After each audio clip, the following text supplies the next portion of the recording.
오늘은 디모데후서 3장 16절과 3장 17절을 공부해 보도록 하겠습니다. 이것은 이제 디모데후서는 사도 바울이 쓴 편지죠. 디모데에게 쓴 편지고, 어, 여기서는 이제 성경에 관한 이야기가 나옵니다. 성경. 그래서 3장 16절이 중요한 구절이 있죠. 그 요한복음 3장 16절, 하나님이 세상을 이처럼 사랑하사 그것도 3장 16절이고, 또 디모데후서 3장 16절은 성경에 관한 중요한 말씀입니다. 모든 성경은 하나님의 감동으로 된 것으로 교훈과 책망과 바르게 함과 의로 교육하기에 유익하니 이는 하나님의 사람으로 온전하게 하며 모든 선한 일을 행할 능력을 갖추게 하려 함이라. 이렇게 되어 있습니다. 자, 처음에 모든 성경은 하나님의 감동으로 된 것이다. 하나님의 감동. 이것은 무슨 뜻일까요? 일단 헬라어 원문 자체가 테오 푸뉴스토스입니다. 테오푸뉴스토스. 자, 이것은 무슨 뜻이냐면 테오스가 하나님이란 뜻이에요. 테오스는 하나님, 푸뉴스토스는 숨을 불어넣은 이런 뜻입니다. 숨을 불어넣어진 이런 뜻이에요. 숨을 불어넣어진 이런 뜻입니다. 호흡을 불어넣어진 이런 뜻이기도 해요. 호흡을 불어넣은. 자, 푸뉴스토스에서 이제 비슷한 말 중에 푸뉴마가 있죠. 푸뉴마는 우리가 잘 알죠. 영. 성령님 할 때도 푸뉴마라고 합니다. 영, 사람의 영, 하나님의 영, 그리고 바람도 푸뉴마라고 하고요. 호흡도 푸뉴마라고 합니다. 호흡, 숨 이렇게. 그래서 요 푸뉴마는 푸네오라는 동사가 있는데 푸네오가 바로 이제 숨쉬다, 뭐 호흡을 불어넣다 이런 뜻이에요. 숨을 불어넣다. 이게 바로 숨을 불다, 불어넣다. 호흡을. 그래서 테오프니스토스 그러면 이제 호흡을 불어넣어진. 근데 하나님께서 호흡을 불어넣어진 것이죠. 그래서 하나님의 호흡, 하나님의 숨은 영이라고 해석을 할 수도 있기 때문에 자, 하나님의 영이 불어넣어진, 즉 성령이 불어넣어진 이렇게 해도 됩니다. 그래서 모든 성령은 하나님의 감동, 즉 성령님의 감동, 하나님의 호흡, 하나님의 숨을 불어넣어진 것으로 된 것이다. 이렇게. 이게 첫 번째. 두 번째가 유익하다. 뭐에 유익하냐 하면 교훈, 책망, 바르게 함과 의로 교육하기에. 그러니까 첫 번째는 성경이 무엇이냐, 이제 성경의 본질, 성경이 어떻게 형성되었는지 뭐 이런 거를 가르쳐주고, 두 번째는 성경의 어떤 유익을 말하는 거죠. 성경이 실제로 어떤 쓸모가 있는지, 유익한 점, 이제 성경이 하는 일, 뭐 이런 걸 얘기를 하는 것이죠. 여기서의 모든 성경을 했을 때 이 성경은 사도 바울 당시에는 당연히 구약 성경을 말합니다. 구약 성경. 그런데 우리는 신약 성경도 마찬가지로 하나님의 감동으로 된 것이라고 우리가 믿죠. 어떻게 해서 그럴 수 있는지, 이게 왜 구약 성경만 말고 신약 성경도 가능한 적용될 수 있는 말인지 그거를 한번 살펴보도록 하겠습니다. 자, 베드로후서는 이제 사도 베드로가 쓴 편지고요. 여기서 보면 이제 먼저 알 것은 성경의 모든 예언은 사사로이 풀 것이 아니다. 자, 성경은 요건 구약 성경을 말하는 거죠. 당연히 여기서도 구약 성경은 성경의 모든 예언이라고 하면 이 예언은 단지 이제 미래의 일을 미리 얘기하는 이제 미래의 일을 현재에서 미리 이제 바라보는 이제 그런 말만 있는 것이 아니고 예언이란 말 자체가 하나님께서 자기 백성들에게 이제 하시고 싶은 말씀 해주시려는 말씀 자체를 예언이라고 그러거든요. 그래서 그 말씀하는 사람들이 예언자고 예언자, 선지자가 하는 말이 바로 예언입니다. 그래서 그걸 더 확장시키면 단지 예언자만 하는 얘기가 아니고 예를 들어 모세도 사실 모세도 선지자 중에 한 명이니까 모세가 쓴 글, 모세가 한 말, 그리고 뭐 다윗이 쓴 시편, 뭐 그리고 솔로몬이 쓴 잠언, 모든 게 다 합쳐져서 그 성경에 있는 모든 말이란 그런 뜻이죠. 하나님의 말씀, 예언. 성경에 있는 모든 하나님 말씀은 사사로이 풀 것이 아니다. 사사로이 풀 것이 아니라는 것은 개인이 해석하면 안 된다. 이런 뜻이 전혀 아닙니다. 사사로이 풀 것은 고유한 해석을 할 수 없다. 고유한 해석은 자기 혼자만의 해석, 나름대로의 해석, 자기 나름 혼자만의 해석은 할 수 없다. 이렇게 되어 있습니다. 왜냐? 그 다음 구절에 이유가 나와 있습니다. 왜냐하면 예언은 예언 하나님 말씀. 왜냐하면 예언은 언제든지 사람의 뜻으로 낸 것이 아니다. 그리고 반대로, 오직은 반대로죠. 반대로 성령의 감동하심을 받은 사람들이 하나님께로부터 하나님께 받아 말한 것이기 때문이다. 임이라는 때문이다는 뜻이죠. 때문이다. 근데 여기서 낸 것이 뭐냐? 낸 것. 낸 것이다. 그 다음에 감동하심을 받은 요거는 사실 두 개가 똑같은 동사입니다. 자, 요 똑같은 동사가 뭐냐면 헬라어로 페로라는 동사인데요. 페로는 영어로 bring이거든요. bring은 이제 가져오다, 뭐 들고 오다, 뭐 이런 뜻, 가지고 오다, 들고 오다 이런 뜻입니다. 뭐 지니고 오다, 뭐 지고 오다 이런 뜻도 다 돼요. 그러니까 뭔가를 이렇게 짐처럼 이렇게 이고 지고 들고 오는 것을 말합니다. 운반하는 것을 말하죠. 운반. 그래서 예언은 언제든지 간에 사람의 뜻, 사람의 원함, 어떤 사람이 원해서 이렇게 낸 것이 바로 이 들고 오다. 들고 와진 것이 아니에요. 수동으로 돼 있어요. 사람이 지고 와진 것, 사람이 자기 뜻으로, 사람의 뜻으로 들고 와진 것, 운반된 것이 아니고 반대로 성령에 의해서 들고 와진 사람들, 성령의 감동하심을 받아 운반된 그 사람들, 성령에 의해서 들고 와진 사람들이 하나님께 받아 말한 것이다. 그러니까 성령님께서 직접 그 말씀을 사람들에게 지워줬다는 얘기죠. 사람이 그거를 들고 성령님으로부터 받아서 자기가 그것을 들고 와서 사람들한테 전달했다는 그런 뜻입니다. 이 사람들이 누굴까요? 이 사람들이 예언자죠. 바로 예언자, 선지자. 예언자, 선지자, 성경의 저자들을 말합니다. 성경 저자. 그러니까 처음부터 이 하나님의 말씀은 사람이 그냥 아무렇게나 쓴 것이 아니고 자기 마음대로 그냥 내가 하나님에 대해서 쓰겠다 해서 쓴 것이 아니고 하나님께서 처음부터 이 사람들에게 그 말씀을 지워줬다. 이렇게 말씀을 운반하게 했다. 이렇게.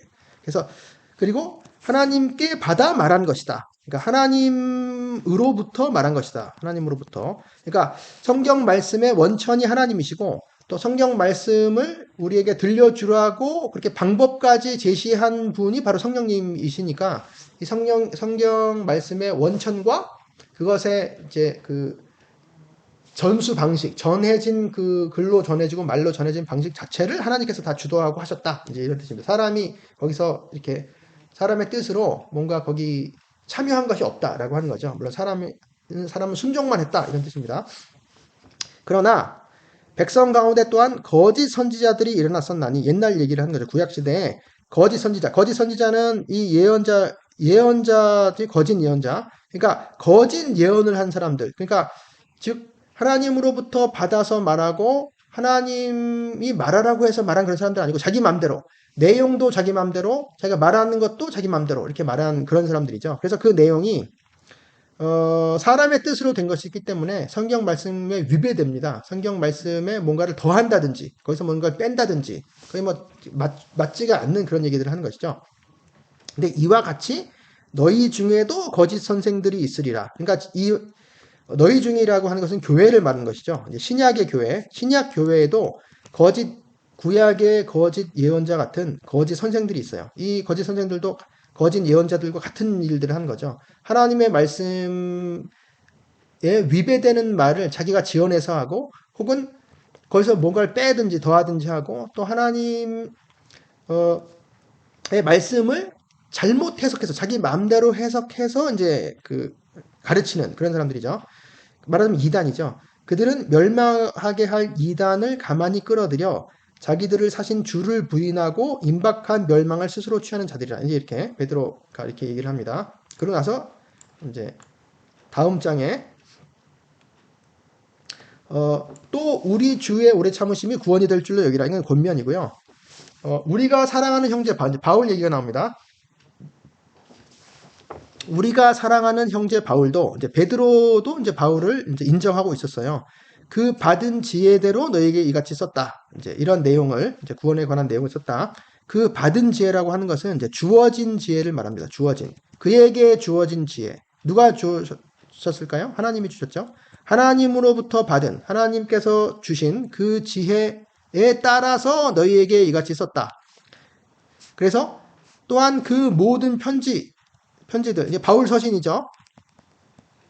바울 서신들에도 이런 일에 관하여 말하였다. 구원에 관해서 말한 것이죠. 그 중에 그 편지들 중에 알기 어려운 것이 더러 있다. 이제 해석하기 어려운 것들이 있는 거죠. 우리가 지금 봐도 그렇죠.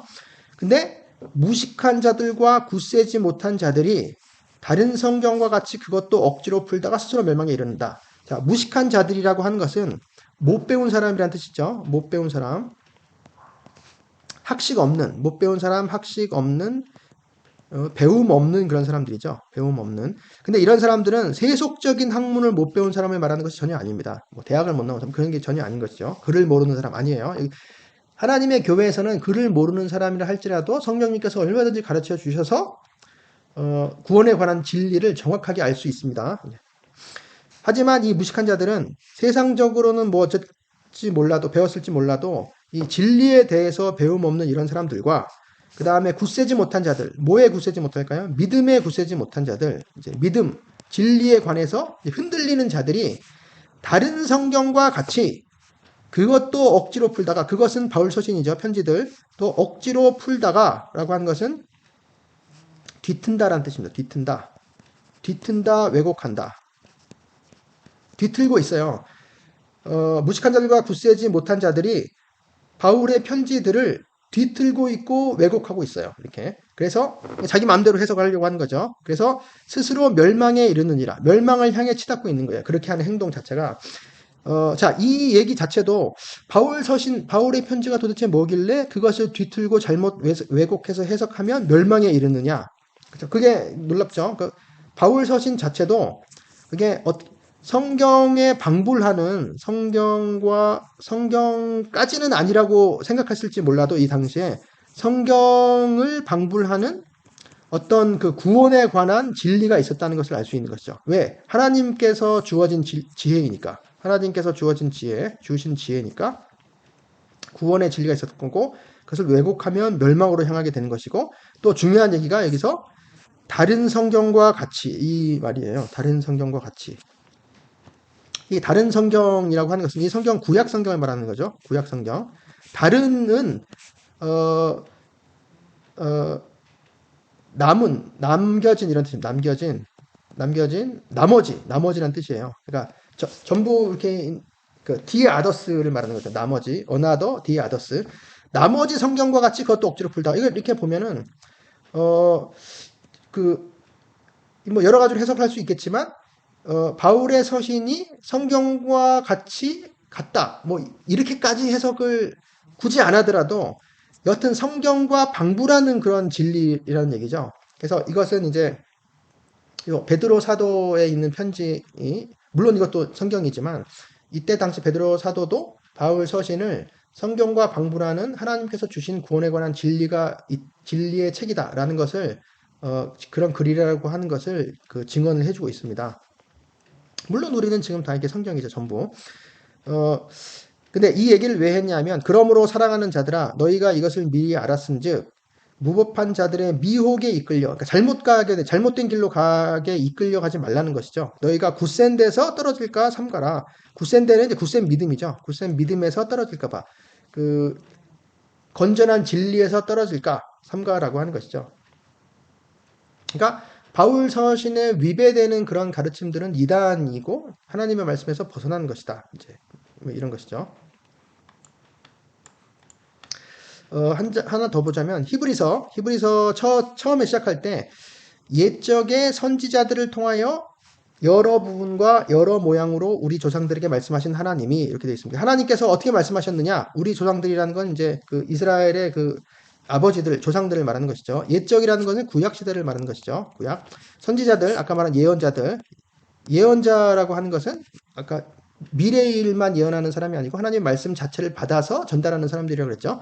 그 선지자들을 통해서 여러 부분과 여러 모양으로 우리 조상들에게 말씀하셨다라고 하는 건 구약 성경을 말하는 것이죠. 구약 성경. 근데 이 모든 날 마지막에 이제 말세죠.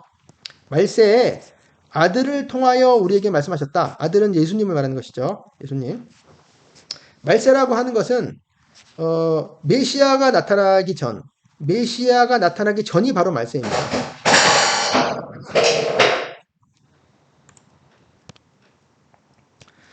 그러니까 메시아의 초림, 예수님이 오실 때 메시아의 초림 전에도 말세였고, 메시아가 재림하기 전도 당연히 말세입니다. 그리고 메시아의 초림과 재림 사이도 말세, 전체를 말세라고도 하고, 오시기 직전도 다 말세라고 합니다. 그래서 이때 말세는 예수님이 오셨을 초림 당시 그 주변을 말세라고 하는 것이죠. 그래서 이 모든 날 마지막 말세에는 아들을 통하여 우리에게 말씀하셨다. 그리고 이 아들을 만유의 상속자로 세우셨다. 뭐 이런 얘기들. 그래서 아들을 통하여 우리에게 말씀하셨는데 예수님께서는 그것을 이제 글로 남겨두시지 않았잖아요. 그래서 그거를 누가 글로 기록했느냐? 사도들이 기록했죠. 예수님의 사도들이 기록해서 그게 이제 신약 성경이 된 것입니다. 사도들이 직접 기록한 성경들도 있고 사도의 옆에 있던 사람들, 사도 옆에 있던 이제 사도의 말을 직접 들은 사람이 기록했을 수도 있습니다. 사도 옆에 있던 사람들. 그러니까 그게 이제 뭐 마가나 이제 누가 같은 사람들이죠. 그리고 사도를 하면 보통 이제 12사도를 말하는데 12제자를 말하는데 그 12제자 말고 다른 사도가 있었죠. 사도 바울도 하나님으로부터 아까 하나님으로부터 진리를 받아서 그 받은 지혜대로 썼습니다. 편지들을. 사도 바울도 신약 성경을 쓴 것이죠. 사도죠. 그리고 여기 있는 이 누가도 사도들 12제자로부터도 들었지만 바울로부터도 들었죠. 그래서 그게 신약 성경인 것이죠. 그래서 신약 성경 역시 당연히 이제 영감받은 하나님의 말씀이라고 우리가 할 수 있는 것이죠. 자, 그런데 우리가 알고 있는 이 성경들, 성경은 이제 구약 성경은 이제 39권이고, 그 다음에 이제 신약은 27권이잖아요. 27권. 그래서 합쳐서 이제 66권. 그렇게 되는데, 요거를 이제 사람들이, 사실 이거는 합쳐서 이거를 정경이라고 하는데, 정경이라고 하는 건 하나님 말씀의 전질, 한 세트, 전체 세트라고 이제 하는 것이잖아요. 그래서 이 말씀만 하나님의 영감받은 말씀이고 나머지는 다른 책, 그때 당시 기록된 책이라고 할지라도 이제 영감받은 말씀이 아닌 거죠. 정경이 아닌 거죠. 그냥 신앙 서적일 수는 있지만. 그런데 이것을 사람들이 결정했을까? 이제 이렇게 하는 거죠. 질문. 사람이 결정했나? 하나님이 결정했나? 사람이 결정했나? 이 정경을. 그래서 신약 27권 결정한 것을 보통 이제 AD 397년에 카르타고 회의, 그러니까 당시에 교회 지도자들이 모여서 27권을 결정했다. 그러니까 사람이 결정한 거지. 뭐 이렇게. 하나님 여러 가지 수많은 책들 중에서 요거를 골라서 하나님의 말씀이라고 하고 나머지는 다 하나님 말씀 아니라고 그냥 결정했다. 뭐 이런 식으로 이제 말하는 사람들이 있을 수도 있잖아요. 그래서 이제 그것이 아니다. 왜 그러냐 하면 이때 당시 교회 지도자들이 왜 이런 걸 결정했냐 하면 교회에서 이미 성경으로 복음서들과 그리고 사도 바울의 편지들과 요한계시록과 그런 그 글들을 거룩한 글들로 성경으로 이미 인정하고 예배에서 사용하고 읽고 있었어요. 그것을.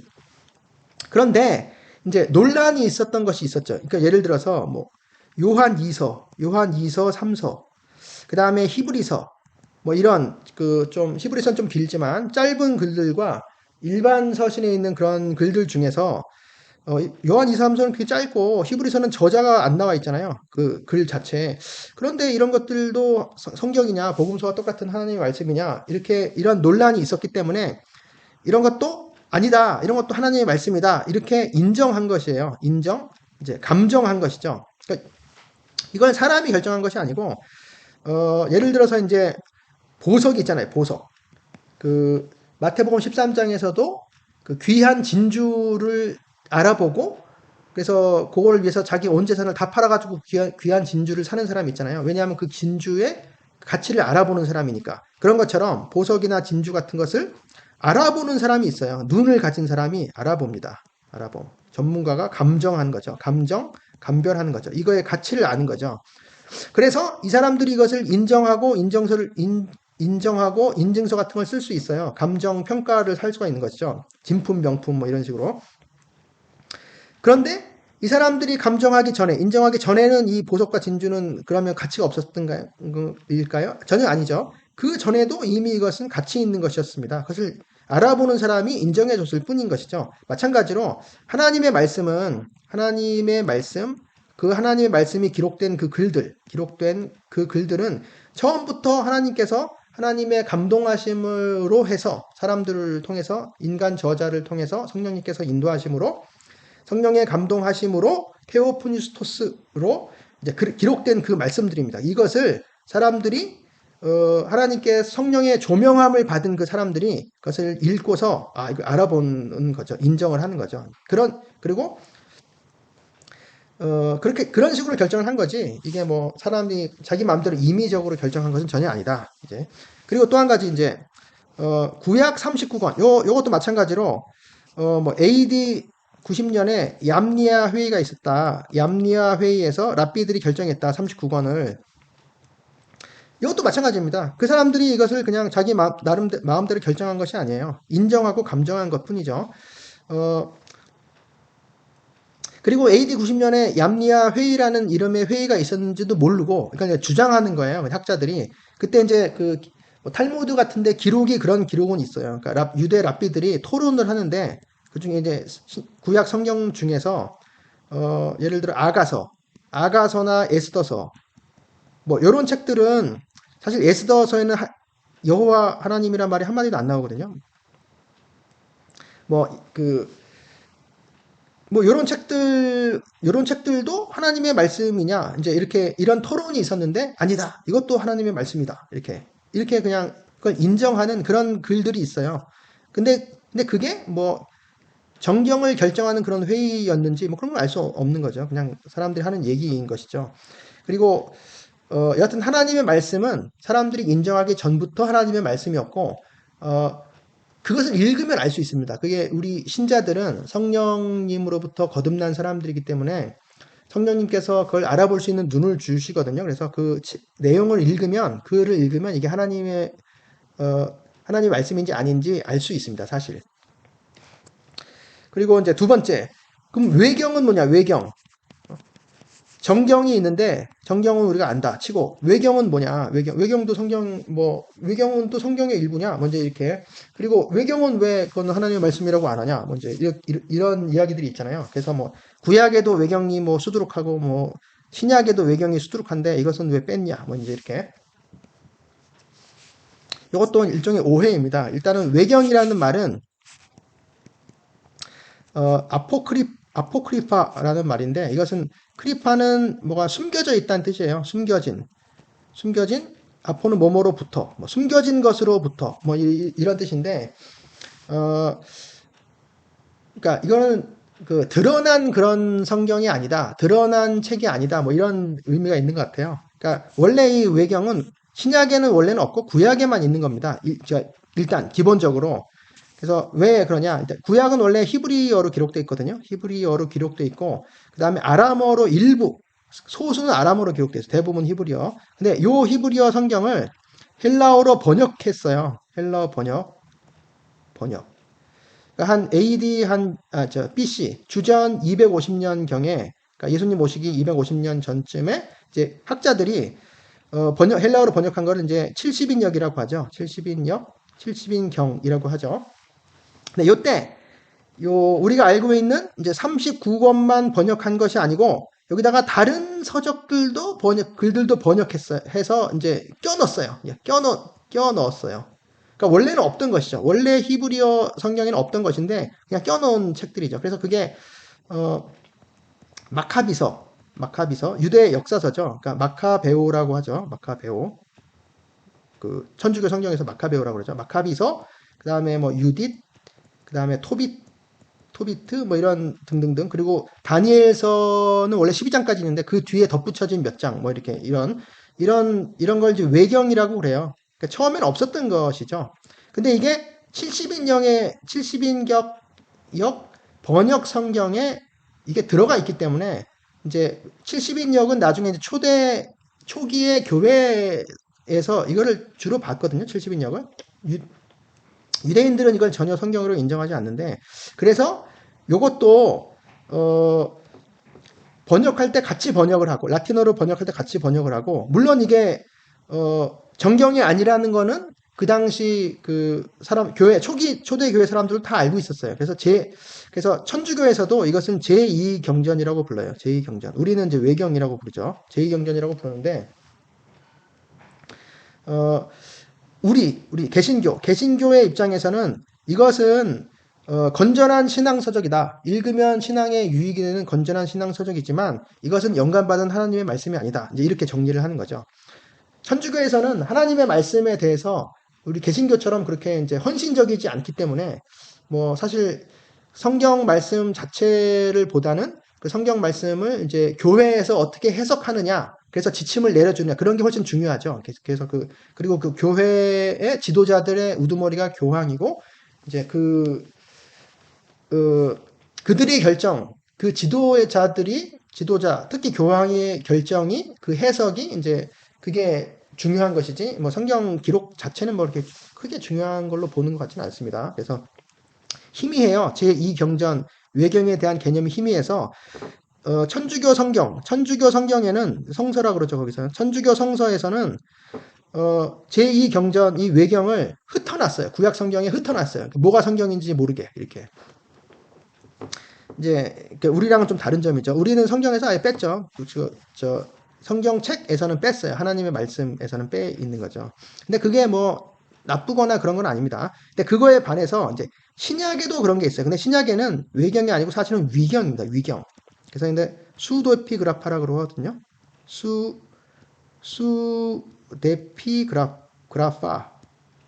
수데피그라파. 이것은 에피그라파인데 그라파는 글이고 에피는 위에라는 뜻이고 위에 처음에 수도는 거짓이라는 뜻. 거짓. 그러니까 위경 위자가 거짓 위자예요. 거짓된 뭔데 뭐 전체가 거짓됐을 수도 있지만 이 말 자체는 에피그라파라고 하는 것은 글 위에 있는 건데 이게 저자예요, 저자. 그러니까 저자가 가짜 저자다라고 하는 거죠. 그래서 예를 들어 이제 베드로의 묵시록 예를 들어 이렇게 하면은 베드로는 그런 걸 쓴 적이 없는데 어떤 다른 사람이 베드로가 썼다고 이제 거짓말로 이름을 붙여서 베드로가 쓴 묵시록이다 해서 이제 책을 펴내는 거죠, 이렇게. 그러니까 우리도 이제 그럴 수가 있습니다. 우리도 예를 들어 단군이 쓴 책을 발견했다. 이제 이러면서 책을 딱 봤는데, 사실은 내가 써놓고, 거기다 저자를 단군 이렇게 해놓는 거죠. 이런 게 위경입니다. 저자가 가짜 저자를 사칭한 글, 저자 사칭. 그래서 이런 위경들은, 근데 엄밀히 말하면은,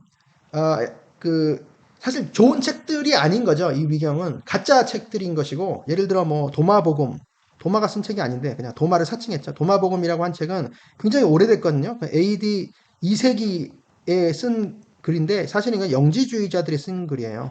영지주의 이단들이 옛날에 쓴 책이고 내용도 그러니까 거짓된 내용이라고 볼 수 있죠. 그래서 이런 거는 건전한 내용이 아닙니다. 이런 것들은.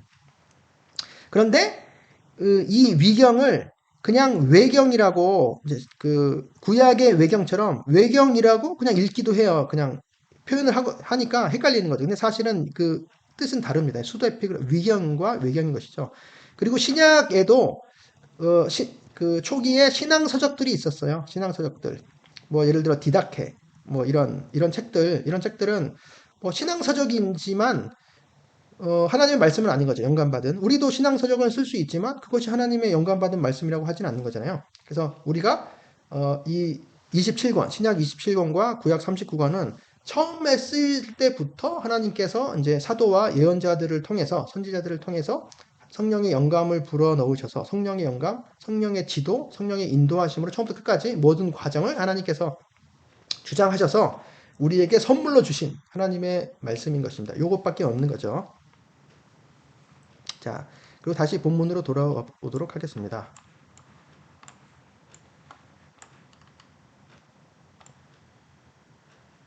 오늘의 본문. 그래서 모든 성경은 하나님의 감동으로 된 것인데, 이제 성경의 쓰임새, 유익한 점은 교훈은 가르침이죠. 가르침에 유익하고, 책망에도 유익해요. 책망.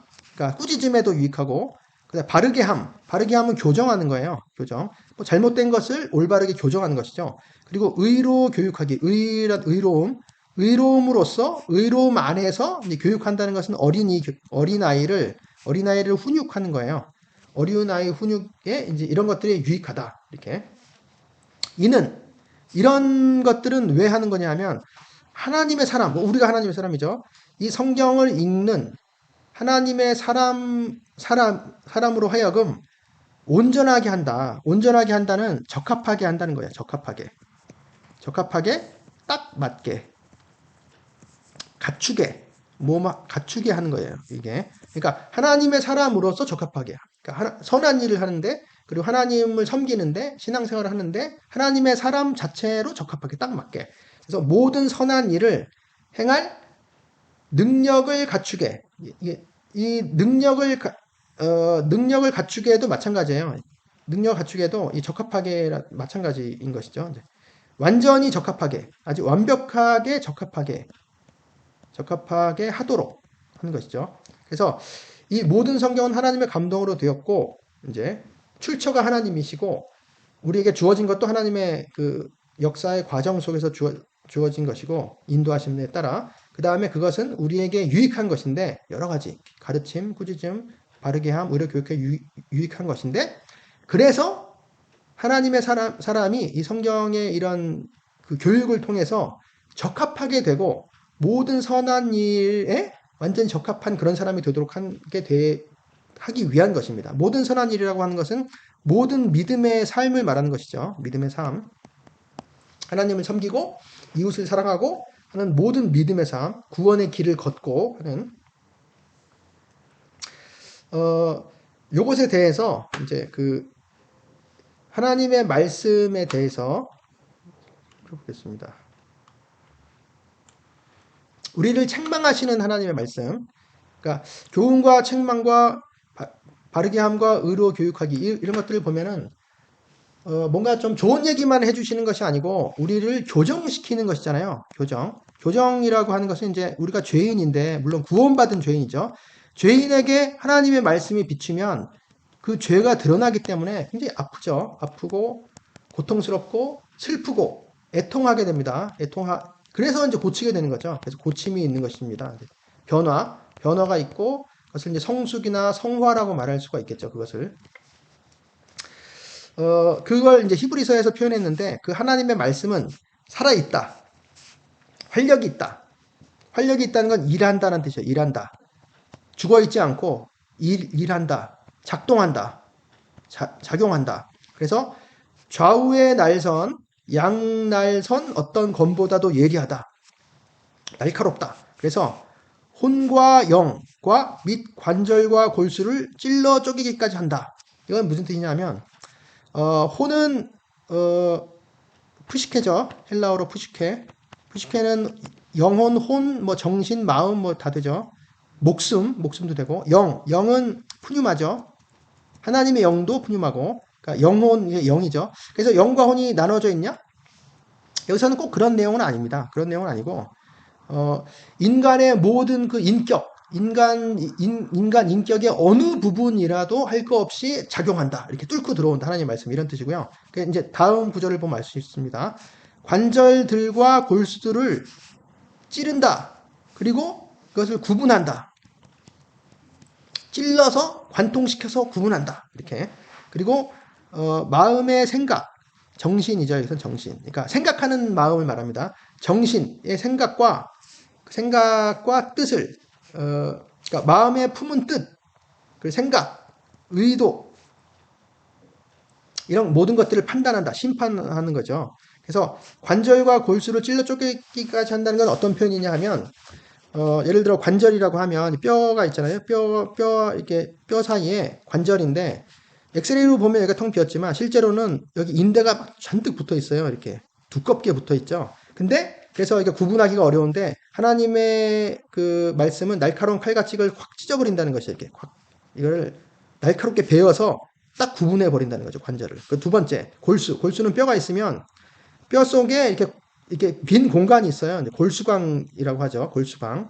근데 이것을 겉에서 보면 안 보이고 단단한 뼈로 쌓여져 있지만 하나님의 말씀이 날카로운 칼이 쪼개버린다 이거죠. 그래서 골수를 드러나게 한다 이거죠. 그래서 이런 관절과 골수를 찔러 쪼개서 드러나게 하는 것처럼 우리의 혼, 영, 마음의 정신, 생각, 뜻, 의도 할 거 없이 모든 게 다 드러난다. 만천하에 백일하에 드러난다. 이런 뜻입니다. 하나님의 말씀이 그런 죄인에게 비춰서 이렇게 진정한 것을 보여주는 이제 그런 능력이 있는 것이고요. 그래서 지으신 것, 이제 피조물이죠. 피조물, 창조된 것. 그 창조된 것이 하나도 그 앞에 나타나지 않음이 없고 우리의 결산을 받으실 이의 눈앞에 이제 심판 때 눈앞에 만물이 벌거벗은 것 같이 드러나느니라. 그러니까 심판 때 우리가 하나님 앞에 이제 결산해야 될 그 모습, 이제 그것들을 말씀이 지금 보여준다는 것이죠. 그러니까 아주 우리한테 유익한 것이죠. 이 말씀은 능력도 있고. 자, 그게 이제 오늘의 본문이었는데요. 자, 이 본문 자체가 사도 바울이 뜬금없이 하나님의 말씀을 논문으로 쓰려고 이렇게 한 것이 아니고 이제 이 편지 가운데 썼기 때문에 뭔가 이것은 문맥에서 살펴봐야 되잖아요. 그래서 당연히 문맥을 살펴보겠습니다. 그래서 그 바로 위에 있는 구절을 보면 디모데후서, 그러니까 사도 바울이 디모데에게 보낸 거죠. 디모데. 당시 디모데는 사도 바울의 제자였는데 목회를 하고 있었어요. 아마도 에베소에서 교회 목회를 하고 있었죠. 이때 당시 사도 바울은 감옥에 갇혀 있었고 죽음을 눈앞에 두고 있었고 디모데에게 편지를 써서 목회를 잘해라 이렇게 가르치고 코치해 주는 것인데 지도해 주는 것이라서 이것을 목회 서신이라고 합니다. 디도에게도 그런 편지를 보냈기 때문에 목회 서신은 디모데 전후서와 디도서가 있습니다. 그 디모데에게 보낸 편지에 악한 사람들과 속이는 자들은 더욱 악하여져서 속이기도 하고 속기도 한다. 악한 사람들, 속이는 자들은 현혹시키는 자들입니다. 현혹시키는 자들은 더욱 심하게 나아간다. 심하게 진행한다.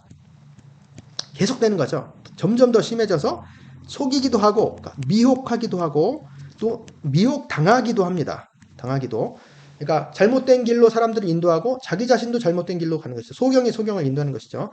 이 현혹시키는 자들은 말하자면 복음 진리에 위배되는 다른 가르침, 잘못된 가르침을 가르치는 자들이 이 교회에 출연한 것이죠. 그러나 너는, 이게 중요합니다. 그러나 너는 다른 사람이 어떻게 할지라도 휩쓸리지 말고 배우고 확신한 일에 거하라. 배우고 확신한 것들 안에 거하라. 이건 뭘까요? 이건 복음 진리죠. 복음 진리 말씀, 복음 진리 하나님의 말씀, 건전한 하나님의 말씀. 너는 내가 누구들한테서 배웠는지를 알아라. 누구들한테 배웠을까요? 바울한테 배웠죠. 사도 바울. 그리고 바나바한테도 배웠을 거예요. 그렇죠. 바나바한테도 배웠겠죠. 그리고 다른 사도들한테 배웠겠죠. 주로 바울한테 배웠겠죠. 내가 누구들에게서 배웠는지를 알아라. 그리고 또 내가 어려서부터 성경을 알았다. 성경은 이제 구약 성경을 말하는 거죠. 여기서도 어려서부터는 아기 때부터 성경을 알았다. 어떻게 아기 때부터 성경을 알았을까요? 엄마가 가르쳐줬겠죠. 부모가. 자, 여기 보면은 디모데후서 1장에 이런 얘기가 있어요. 내는 디모데죠. 사도 바울이 말하는 거예요. 디모데 속에 내 속에 거짓이 없는 믿음이 있음을 생각한다. 이 믿음, 네 속에 있는 거짓 없는 믿음은 먼저 내 외조모 로이스, 내 외할머니 로이스와 내 어머니 유니게 속에 있더니 내 속에도 있는 줄을 확신하노라. 이 어머니가 유니게인데 이게 유대 사람이거든요. 유대 여인이 이제 헬라인과 결혼했어요. 그래서 디모데의 아버지는 헬라인, 어머니는 유대 사람인데 이 유니게는 믿는 사람이었어요. 이 믿는 게 복음을 믿는 거죠. 예수님을 믿는 사람인데 사도 바울의 전도 때 믿었는지 아니면 그 전부터 믿었는지는 잘 몰라요. 근데 여하튼 이 유니게는 믿는 유대 여인이었고 그 아들 디모데를 사도 바울의 이제 그 선교 여행 사역에 동참시켰어요. 이제 따라 보낸 거죠. 그러니까 훌륭한 어머니이죠. 그러니까 신앙 교육을 잘 받은 거죠. 디모데는. 성경 알았다. 성경은 능히 너로 하여금 그리스도 예수 안에 있는 믿음을 말미암아 구원에 이르는 지혜가 있게 하느니라. 자, 지혜. 성경은 능히 너를 지혜롭게 한다. 이런 뜻입니다. 지혜롭게 한다. 어떤 지혜냐? 세상의 지혜가 아니고 구원에 이르는 지혜. 구원으로 향하는 지혜가 있게 한다. 지혜롭게 한다. 그 구원은 그리스도 예수 안에 있는 믿음으로 말미암 통한 그 구원이죠. 그 구원에 이르는 지혜. 그러니까 우리는 이 성경이 구원에 이르는 지혜를 구원에 이르도록 지혜롭게 하는 그런 성경인 것입니다. 사실 사람에게 영원한 구원보다 더 중요한 일은 없거든요. 그러니까 성경이 가장 중요한 책이라고 볼 수 있는 것이죠. 이런 지혜를 주는 책입니다. 어, 근데 사실 여기 나오는 성경은 구약 성경인데 구약 성경이 예수 그리스도 안에 있는 믿음으로 말미암은 그 구원 지혜를 과연 줄까요? 구약 성경이 그러니까 예수 그리스도를 가리킬까요? 이제 요런 얘기죠. 예수님의 얘기가 있습니다. 예수님이 뭐라고 얘기하셨느냐?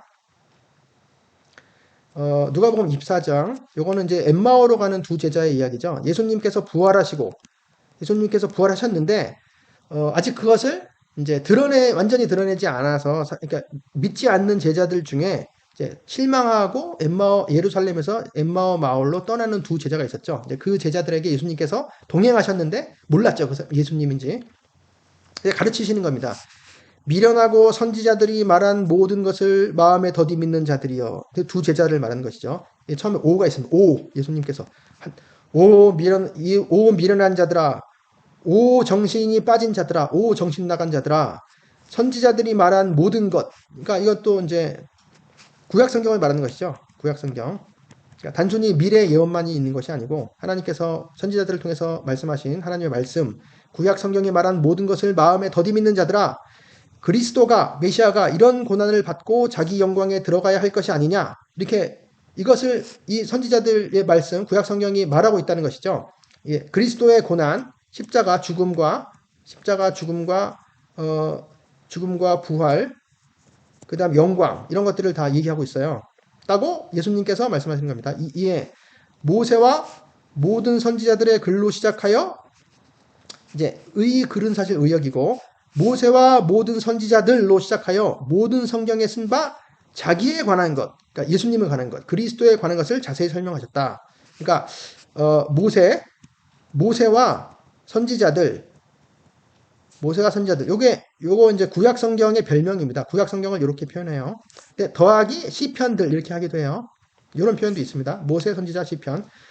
두 개로 하면 모세 선지자, 하나로만 말하면 모세 이렇게. 이것들이 이제 예수님에 대해서 그리스도에 관해서 자세히 미리 설명해 놨다. 이제 그래서 막 구원에 관한 지식이죠.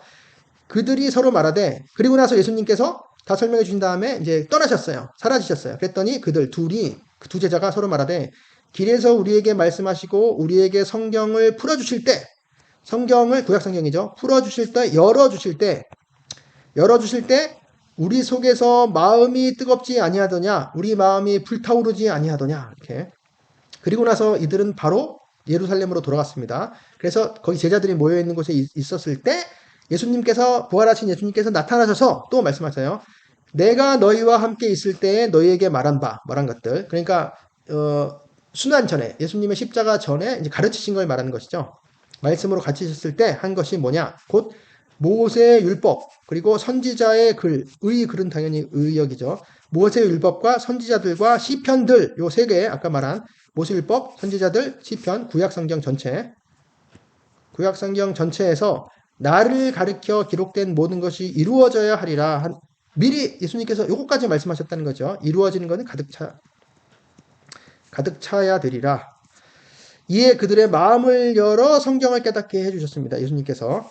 자, 아까는 성경을 열어. 지금은 마음을 열어. 그러니까 예수님께서는 성경도 열어주시고 마음도 열어주시는 겁니다. 우리의 마음, 이렇게 성경을 볼 때 두 가지를 다 열어주시는 거죠. 지금은 부활하신 예수님이 육체로 우리와 함께 거하시지 않기 때문에 그리스도의 영이신 성령님께서 우리에게 오시죠. 우리와 함께 하시면서 우리 안에 계시면서 내주하시면서 우리가 성경을 읽을 때 성경 조명해 주심으로 우리가 성경을 깨닫게 해 주십니다. 하나님의 말씀을. 즉 성경을 열어주신 동시에 우리의 마음을 열어주십니다. 그래서 또 이르시되 이같이 그리스도가 고난을 받고 제3일에 죽은 자 가운데서 살아날 것과 그러니까 고난, 죽음과 부활 이런 거에 대해서 이미 다 구약 성경에 말씀하셨다는 얘기죠. 당연히 있죠. 이사야서 53장에도 있죠. 또 그의 이름으로 죄 사함을 받게 하는 회개. 자, 그의 이름 위에서 죄 사함을 받게 하는 회개가 예루살렘에서 시작하여 모든 족속에게 모든 나라들에게 전파될 것이 기록되었다. 너희는 이 모든 일의 증인이라. 우리도 마찬가지죠. 요거까지 심지어 이 전도까지 기록이 돼 있어요.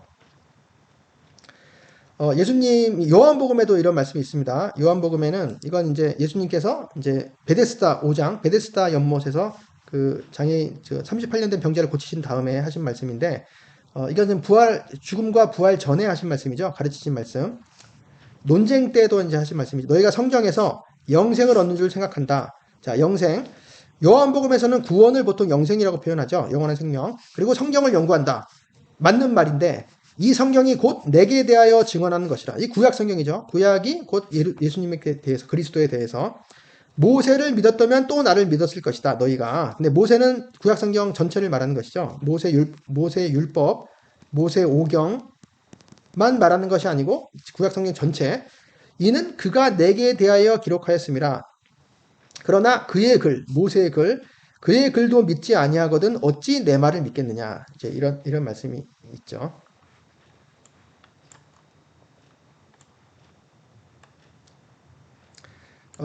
오늘의 본문으로 다시 돌아와서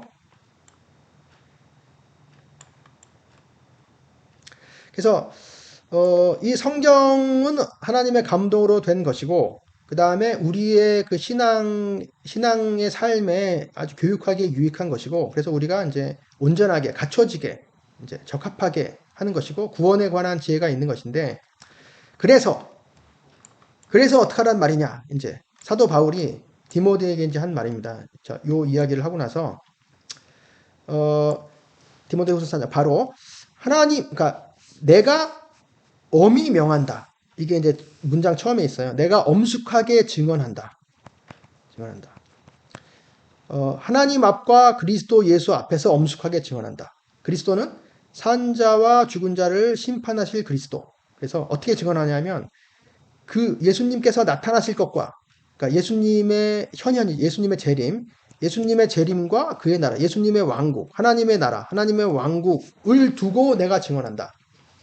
이것은 그토록 예수님께서 다시 오실 것과 그의 왕국이 임하실 것을 확실한 것을 근거로 해서 증언한다라는 뜻도 되고 그 다음에 예수님께서 곧 오시고 예수님의 왕국이 임하실 거니까 네가 어떤 자세로 살아야 될 것이냐 네가 무슨 일을 해야 될 것이냐라는 그런 내용도 됩니다. 그래서 결국 너는 말씀을 전파하라가 돼요. 너는 말씀을 전파하라.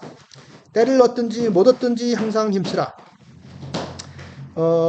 때를 얻든지, 그러니까 좋은 때든지 못 얻든지 때가 아니든지 항상 힘쓰라는 준비되어 있으라라는 뜻입니다.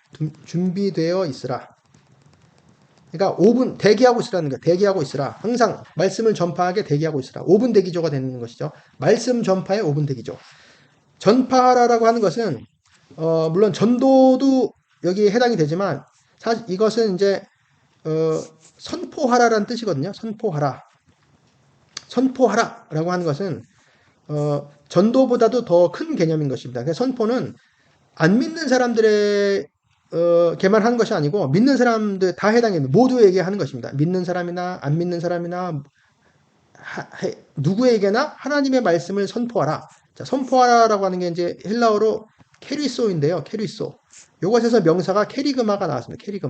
캐리그마 우리가 잘 보통 알죠. 그 신앙 용어로 선포. 말씀을 선포하는 것을 말하죠. 전도도 물론 되고 그리고 그래서 신명기 6장에서 그 말씀에 대한 말씀 말씀을 강론하라. 이 말씀을 강론하라. 이렇게 말씀을 강론하는 게 사실은 이야기하라는 것이죠. 이야기. 네가 집에 있든지 누웠든지 일어나든지 집에 앉았든지 길에 걸어다니든지 낮이든지 밤이든지 어느 때나 항상 하나님의 말씀을 이 말씀을 강론하라. 이야기하라라고 하는 것이죠. 전파하라, 선포하라. 늘 하나님의 말씀을 우리는 이야기해야 하는 것입니다. 선포해야 하는 것입니다. 그래서 범사의 오래 참음과 가르침으로 경책하며 경계하며 권하라. 경책하라, 꾸짖으라. 경계하라도 책망하고 꾸짖으라는 비슷한 말입니다. 다 책망하고 꾸짖고 권하라, 권유하라. 위로하라는 말도 있고 권유하라는 말도 있고 범사의 오래 참음과라고 하는 것은 범사에는 사실은 이제 모든 오래 참음으로 이런 뜻입니다. 모든 오래 참음이 그냥 단순히 조금 오래 참는 게 아니고 모든 오래 참음.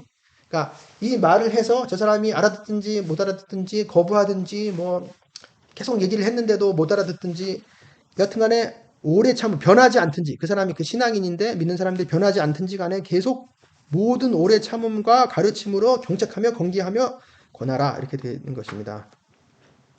왜?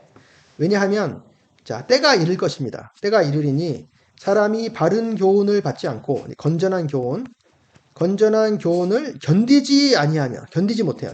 건전한 교훈. 왜? 이건 자꾸 뭐라고 하니까 죄인을 칼로 확 찔러서 죄를 드러나게 하니까 아프잖아요. 고치게 하니까 경책하고 맨날 꾸짖고. 그러니까 그런 건전한 교훈은 그래야지 우리가 성숙하는 것인데 사람이 그것을 견디지 않습니다. 받지 않습니다. 그리고 귀가 가려워서 자기의 사욕을 따를 스승을 많이 두고, 그러니까 자기의 그 욕심이죠. 자기의 고유한 그런 욕망을 따라서 자기 하고 싶은 대로 따라서 스승을 많이 둔다. 선생들을 많이 둔다. 막 무더기로 쌓아놓는다. 무더기로. 선생들을 무더기로 막 이렇게 쌓아놔요. 그렇게 많게. 귀가 가려워서는 귀가 긁는다는 뜻이거든요. 긁는다. 귀가 가려워서 긁는다. 귀가 간지러워서 긁으면서 스승을 많이 둔다. 왜 귀가 간지러워서 긁냐 하면 그 스승이 우리의 귀에 간지러운 이야기를 하기 때문에 그래요. 간드러진 이야기, 우리가 듣기 좋은 이야기, 솔깃한 이야기 이런 것들을 하기 때문에 귀를 긁으면서 좋아하면서 이것을 계속 듣는 거죠. 그것을. 건전한 교훈은 책망하는 것이기 때문에 그것을 견디지 못하고 자기 좋은 얘기만 자꾸 듣는 것입니다. 또 그 귀를 진리에서 돌이켜. 이것도 마찬가지죠. 그 듣는 것을 진리에서 돌이켜 떠나 허탄한 이야기를 따르리라. 허탄한 이야기로 잘못 빠져 들어간다. 이런 얘기죠. 허탄한 이야기는 헬라어로 미토스를 말하는데 미토스는 영어로 미스입니다. 미스. 이게 신화죠. 신화.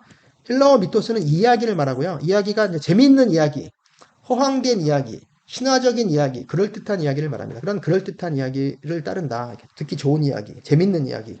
그러나 너는, 아까도 그러나 너는 나왔죠. 그러나 너는 배우고 확신한 일에 거하라. 그러나 너는 모든 일에 신중하여, 그래서 신중하다는 말은 제정신을 차려라는 뜻입니다. 제정신을 가져라. 제정신을 차려라. 모든 일에. 왜냐하면 이게 막 혼란스러우니까 막 여러 가지 잘못된 가르침, 앞뒤가 안 맞은 가르침이 있고 사람들은 막 자기 좋은 얘기만 들으려 하고 여러 가지 혼란스러운 상황에서도 너는 거기에 빠지지 말고 유혹되지 말고 빠져 들어가지 말고 제정신을 차려 고난을 받으라. 나쁜 일들을 겪으라라는 얘기죠. 나쁜 일을 겪으라. 왜? 복음의 진리에 따라 살면은 고난을 받을 수밖에 없으니까. 그렇죠? 그리고 복음의 진리를 지키려면 또 고난을 받으니까. 그리고 전도자의 일을 하라. 그러니까 복음 전하는 자의 일을 하며 내 직무를 다하라. 이게 사도 바울이 목회자였죠. 그런데 이건 목회자에게만 하는 말씀이 당연히 아니고 모든 우리 신자들에게 하는 말씀이죠. 내 직무를 다하라. 내 직무를 완수하라. 증인이 되는 것이죠. 우리도 증인의 사명을 다해야 되는 것이죠.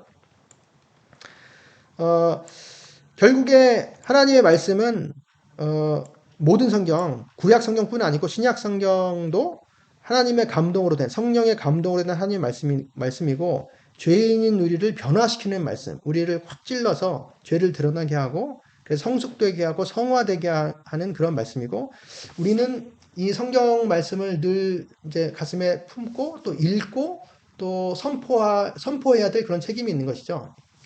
혼란스러운 사회에서 하나님의 말씀을 엉망으로 만드는 그런 시도가 옛날에도 있었고 지금도 마찬가지이지만 그 변하지 않는 하나님의 말씀을 붙잡고 하나님의 말씀을 연구하고 살펴보고 늘 주야로 그 율법을 묵상하는 자, 그 복된 자,